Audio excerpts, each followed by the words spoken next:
Anda kembali menyaksikan Fintech Week di CNBC Indonesia bersama saya Syafina Sasyar dan juga masih bersama saya Bapak Taufik dari Dana Syariah.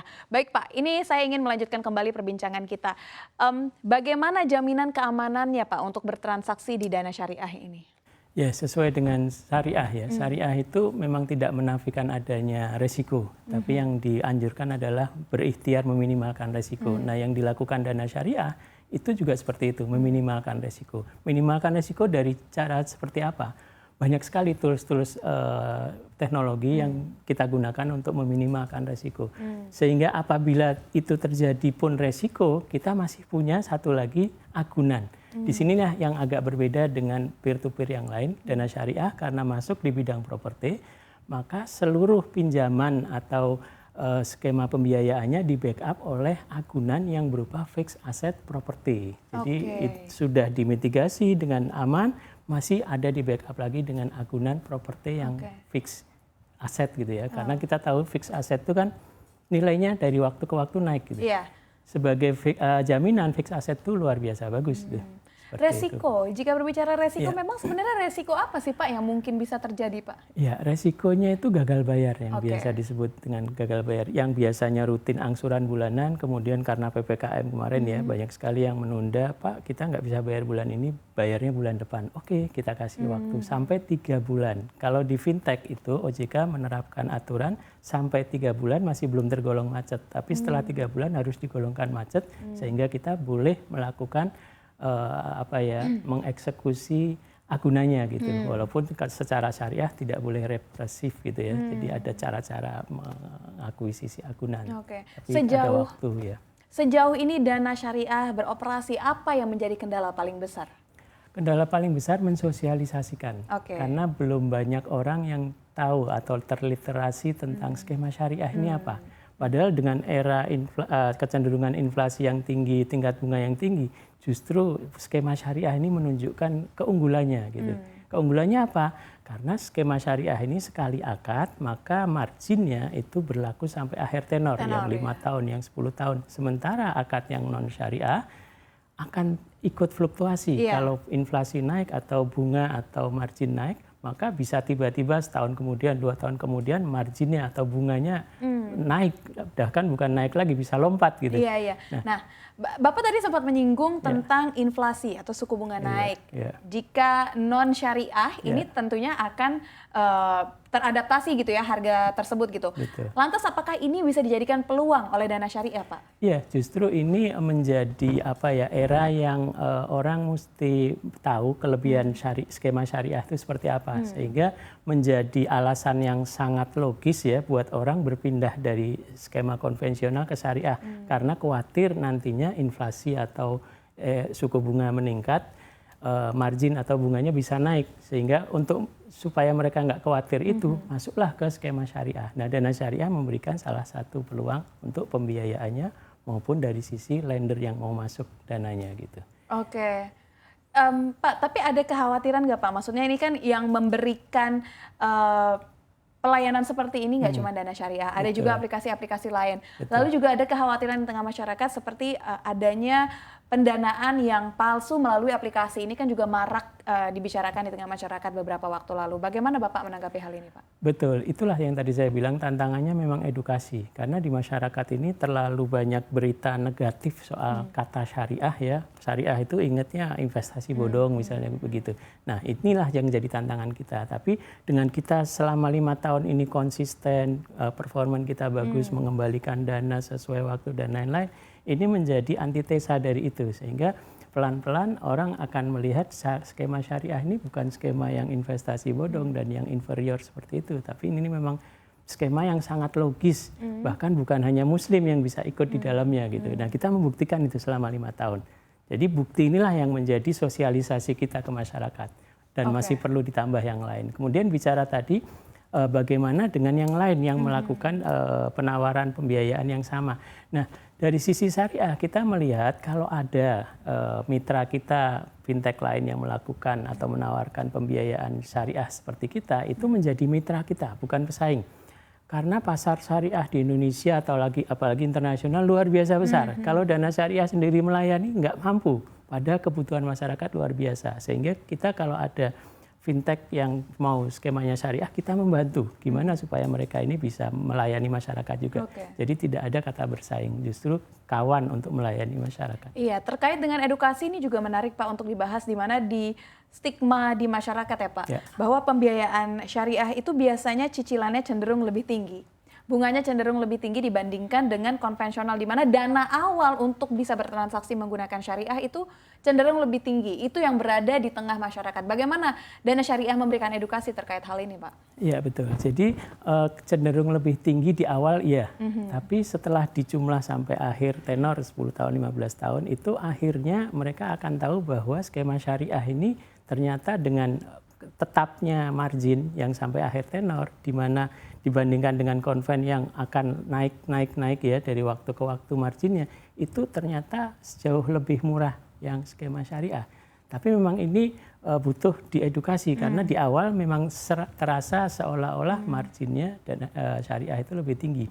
Tapi kalau kita melihat kondisi sekarang yang tadi inflasi naik, kemudian kecenderungan bunga naik, maka sangat beralasan orang lebih baik di awal cenderung lebih tinggi sedikit, tapi ada kepastian, ada keamanan bahwa sampai akhir tenor 20 tahun lagi nggak ada kenaikan.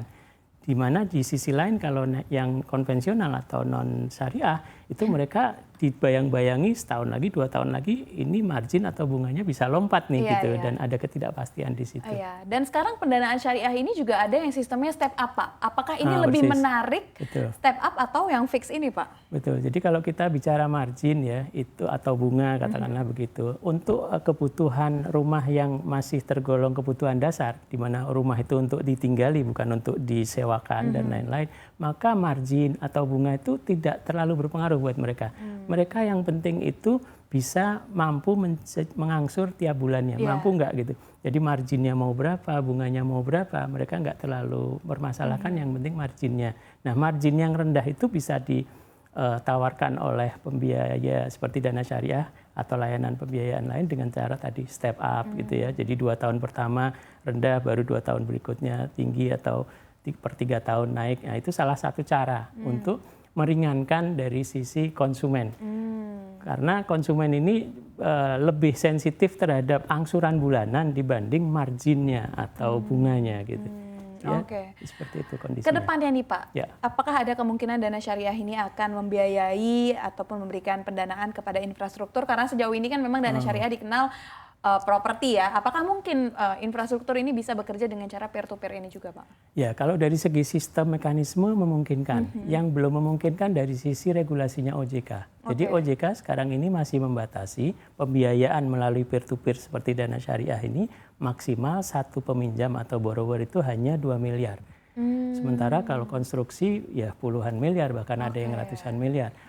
Tidak tertutup kemungkinan suatu saat OJK mendengar pembicaraan kita ini dan memprioritaskan untuk pembiayaan properti seperti dana syariah diberi kelonggaran. Karena memang OJK ini masih menyamakan peer-to-peer properti dana syariah ini dengan peer-to-peer lain yang memang dengan 2 miliar itu sudah luar biasa besar kalau yang lain karena UKM misalnya gitu. Tapi kalau properti ini harusnya memang karakternya ya memang kebutuhannya besar. Dan kita lagi mengajukan ke OJK. Dan insya Allah ini juga bisa didengar oleh OJK. Iya, berarti kan infrastruktur sejauh ini karena persyaratan tadi yang hanya maksimal 2 miliar belum bisa terpenuhi. Berarti apakah bisnis ataupun UMKM itu sudah dijalankan oleh dana syariah, Pak? Iya, jadi untuk developer properti yang dia kebutuhannya 2 miliar atau kurang itu kan kita golongkan ya semacam UKM juga gitu kan, yang perorangan. Jadi kita sudah masuk di situ karena mereka nggak bisa mendapatkan dari bank karena perorangan, karena kebutuhannya jangka pendek, sehingga kita masuk di situ, kita melayani. Itu sudah terjadi. Kemudian untuk yang end user juga tadi, yang non fixed income pun yang tidak ada layanannya di bank, kita masuk melayani. Jadi kita sebetulnya dengan bank itu saling mengisi, komplementer gitu. Yang tidak ada produknya di bank, kita masuk. Dan itu bukan berarti tidak visible gitu, yang visible juga. Berarti UKM selain properti sudah dijalankan Pak oleh Dana Syariah? Maksudnya misalkan katakan dia ingin membuat restoran atau lainnya? Tidak, kita khusus yang di bidang properti. Oke, khusus di bidang properti saja ya sejauh Betul. ini. Dan yang kita perlu tahu, properti ini kan ada 179 subsektor ikutannya gitu ya, kerajinan segala macam masuk di situ. Sehingga kita sekarang ini Dana Syariah dalam perkembangannya akan melaunch juga produk-produk yang masih berkaitan dengan properti. Oke. Yang agunannya masih bisa agunan fixed asset property. Misalnya membangun rumah di tanah milik sendiri yang itu tidak ada di bank, kemudian kredit renovasi misalnya skema syariah dan lain-lain. Ada banyak produk yang base-nya masih properti. Oke, boleh dijabarkan Pak, ini sistem kerjasamanya dengan korporasi seperti apa, dengan individu seperti apa? Ya, dengan korporasi atau developer ya biasanya kita bilang, walaupun itu ada yang perorangan tidak pakai bendera PT, itu mereka mengajukan pembiayaan ke Dana Syariah untuk unit rumah yang sudah ada pemesannya. Kalau rumah yang dia bangun tapi belum ada pemesan atau pembelinya, kita nggak bisa masuk. Oke, karena berarti masih dalam beresiko. tahap pembangunan nih belum bisa Belum nih. bisa, Oke. karena kita melihat itu masih ada resiko, bisa juga tidak terjual. Apalagi kalau PPKM kemarin kita ambil itu, wah banyak yang tidak terjual pasti. Tapi yang kita ambil hanya developer perorangan yang punya kebutuhan jangka pendek untuk membangun rumah yang sudah ada pembelinya. Yang ready stock, nggak bisa yang inden ya Pak? Ya, yang ready stock, yang untuk membuat itu jadi ready stock. Bisa jadi baru lahan kosong yang sudah kafling, tapi mereka butuh untuk biaya membangun. Setelah bangunan jadi, mereka akan dapat pembayaran dari konsumen. Jadi kepastian ini yang kita dapat, sehingga pendanaannya menjadi aman gitu. Kalau kita masuk ke developer properti yang belum punya pembeli pasti, itu beresiko. Oke. Pak, bagaimana nih outlook industri properti menurut Anda dalam 5 tahun ke depan? Ya, kalau bisa, kan kita kalau lihat industri properti ini ada yang masuk di kebutuhan dasar ya. Ada sandang, pangan, papan, kalau kita bilang papan ini kan kebutuhan dasar. Yaitu orang yang membeli rumah untuk tinggal di situ, mungkin rumah pertama. Itu prospeknya sampai hari kiamat masih itu, selama kita membutuhkan tempat perlindungan ya. Kecuali orang itu hidupnya nanti pindah di hutan, itu ya lain masalah. Tapi kalau selama dia masih di perkotaan, masih butuh tempat tinggal, prospek properti untuk kebutuhan dasar rumah tinggal itu sampai kiamat masih ada. Dan terbukti sekarang di Indonesia aja kita sering dengar ada backlog ya.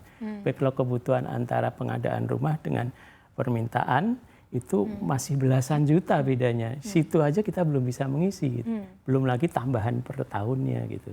Oke, kalau ke depannya Pak, terkait prospek pendanaan dana syariah ini seperti apa? Terlebih Indonesia ini merupakan negara yang mengadopsi pembiayaan dana syariah yang cukup besar Pak di dunia. Ya, kalau kita lihat dari skema syariahnya, memang Indonesia ini lahan yang sangat subur untuk skema syariah. Yang jadi masalah memang tadi literasinya. Banyak orang yang sudah ingin syariah tapi tidak tahu kemana dan tidak tahu syariah itu apa. Disitulah dana syariah tidak bisa sendirian. Tentu kita berharap pemerintah juga ikut mengedukasi karena dana syariah sendiri tentu ada keterbatasan dana dan lain-lain. Tapi kita optimis bahwa kita ini ada di lumbungnya skema syariah sehingga kita akan hidup, tidak akan seperti ayam yang mati di dalam lumbung gitu ya. Kita insya Allah tidak. Kita sudah ada di tempat yang tepat, tinggal kita menawarkan dan mengedukasi masyarakat. Oke, baik kalau gitu terima kasih banyak Pak Taufik Al-Jufri selaku CEO dan founder dari PT Dana Syariah Indonesia. Sehat dan sukses selalu untuk Anda Pak. Ya, terima kasih. Assalamualaikum warahmatullahi wabarakatuh.